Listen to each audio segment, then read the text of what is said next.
As a Toastmaster, the main reason we're here is to do what? Get better with our speaking skills. Well, how do we do that? One part is coming to the meetings regularly and participating in roles. As you can see, each of our members who had a role today stood up and they spoke briefly on their role. That is one way to help you get over that fear of speaking in front of a group.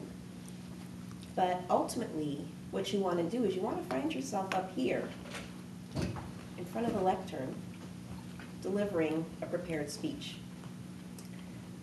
Well, how do we do that? That is the biggest roadblock to progress to a lot of our members. So today I'm going to give you my tips on how to prepare a speech. The first thing is, what am I going to talk about? As a mentor in this club, that is the one question I get. Well, how do I come up with a topic? You don't realize there are so many things to talk about. Just look around you and pick something and develop a speech about it. What I like to do is brainstorm about various things. And some things you can talk about are your hobbies, your career. We all work here, and there is plenty of interesting stories that come out of being here. How did you get here to PayPal? How did you get here to San Jose?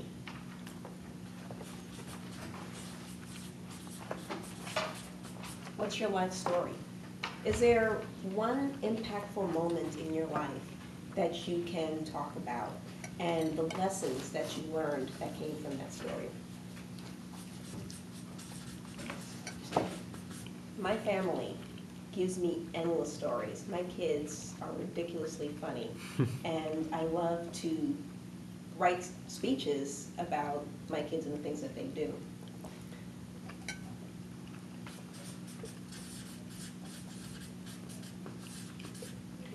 And when I write education, you can talk about your school or the schools that you went to and how you got here. But what I really mean is educating the members. So one speech Christian did on how to buy a digital camera. He's done a lot of research on it. It's very helpful, and we learned a lot about that. I'm giving a speech on how to write a speech. So if there is something that you have expertise in, talk about it, because what gives you confidence is knowing about what you're talking about. Now, so you have your topic. Now what? How do you start writing? Well, the structure of a speech is basic. You have your intro.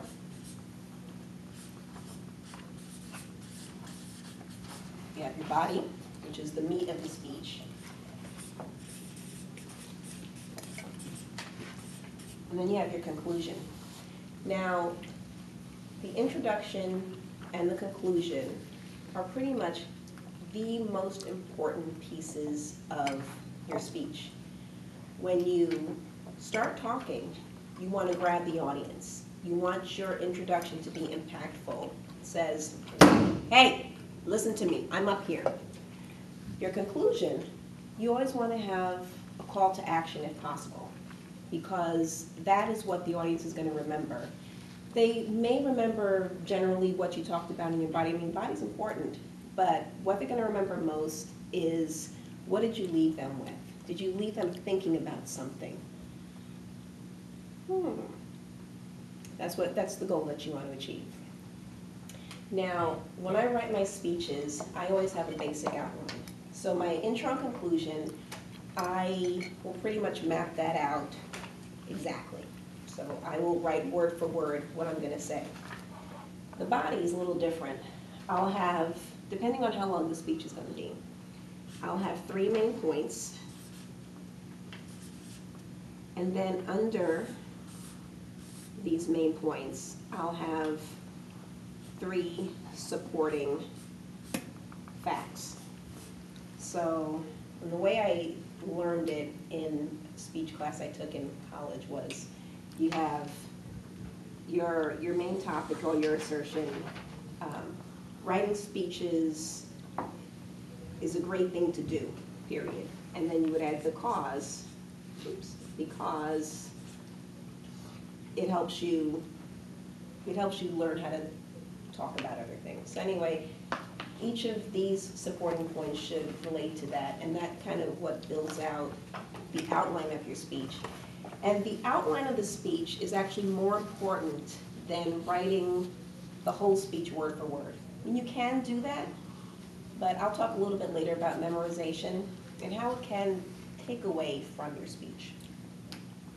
So you have your outline, you have the structure of the speech. Now you're ready to practice. There are only two speakers in the world, the nervous and the liars. That's a saying from Mark Twain. Now, you're always going to be nervous when you get up here. I'm always nervous before I start speaking. But once I start speaking, it kind of goes away, and I use that energy and channel it into delivering a speech. Now, the first thing about practicing is you have to find the time. I don't have any time to sit there and say, okay, this is my practice time. So what I do is while I'm brushing my teeth in front of the mirror, I'll practice then. Or if I'm in the shower, driving to work in the car, I'm just saying what I want to say in my speech. And that's why knowing what your outline is so important. If you try to memorize your speech word for word, chances are you're not going to get it exactly. But that's okay, because each time you deliver the speech, you may produce something better. You may think of a better thing to say than what you originally wrote.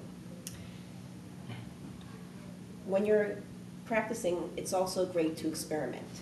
So if I'm in front of the mirror, instead of saying the words of my speech, I'll use babble or fake words. Blah, blah, blah, blah, blah, blah, blah, blah, blah, blah, blah, blah, blah, blah. What that does is when you're not thinking about the actual words that you're saying, you're focusing more on your tone, your body language, and so it takes that one aspect out of it. And you can do it when you're at home because nobody's watching. You can also use different inflections.